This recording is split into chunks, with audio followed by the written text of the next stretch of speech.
A ver, pensemos un momento. ¿Qué pueden tener en común las protestas que hemos visto en Francia, un levantamiento popular en Perú o la mismísima guerra en Siria?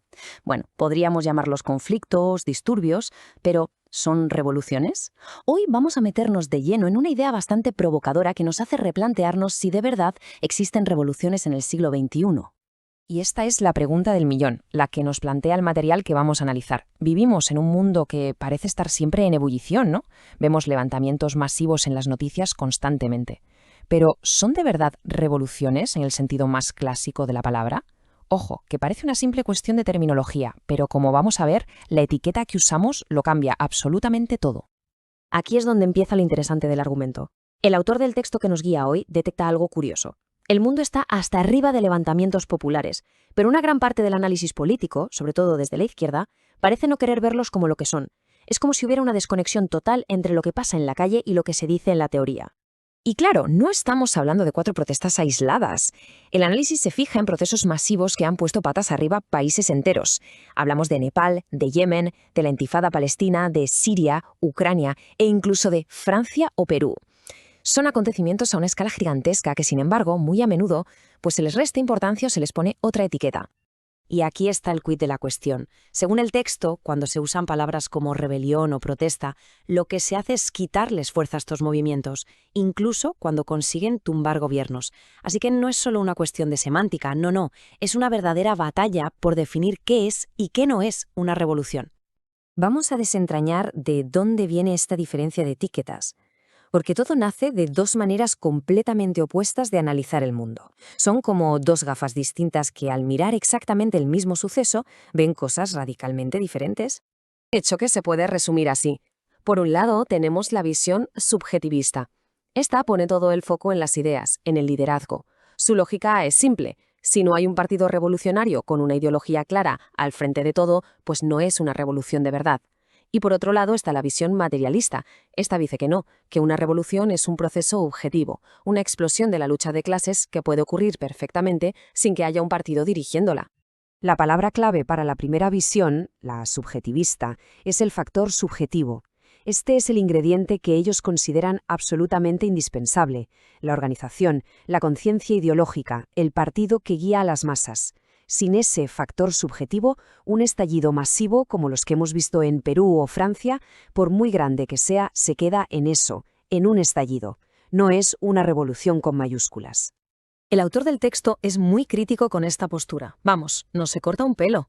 La considera un paso atrás, casi como volver a la filosofía de Hegel, a esa idea de que la historia la mueven las grandes ideas y los grandes líderes. Esto choca de frente con el enfoque de Marx, que defiende que son las condiciones materiales, la economía y la lucha de clases lo que de verdad impulsa los cambios históricos. Para dar más fuerza a su argumento materialista, el autor se apoya en una figura histórica clave. Vamos a ver cómo los escritos de León Trotsky, según esta fuente, son un desafío directo a esa visión tan centrada en lo subjetivo. Fijaos en esta cita porque es potentísima. Trotsky nos dice que esto de llamar motín a una revolución no es nada nuevo. Es una táctica de manual que han usado las élites a lo largo de la historia para quitarle legitimidad, para quitarle significado a un levantamiento popular. Y aquí tenemos el corazón de su definición, que choca frontalmente con la visión subjetivista. Para Trotsky, una revolución es, antes que nada, un hecho objetivo, las masas entrando en escena para tomar el control de su futuro. La pregunta de quién las dirige en ese preciso instante es secundaria al hecho en sí. Pero, ojo, que aquí llega el matiz clave. Trotsky era muy listo y distinguía entre el comienzo de una revolución y su éxito final.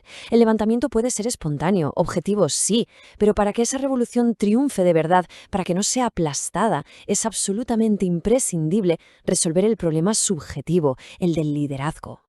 Entonces, ¿cómo resolvemos esta tensión? ¿Cómo juntamos el estallido objetivo con la necesidad de un liderazgo consciente? Pues bien, el autor nos presenta a un teórico llamado Nahuel Moreno, que desarrolló un marco para explicar precisamente esta dinámica.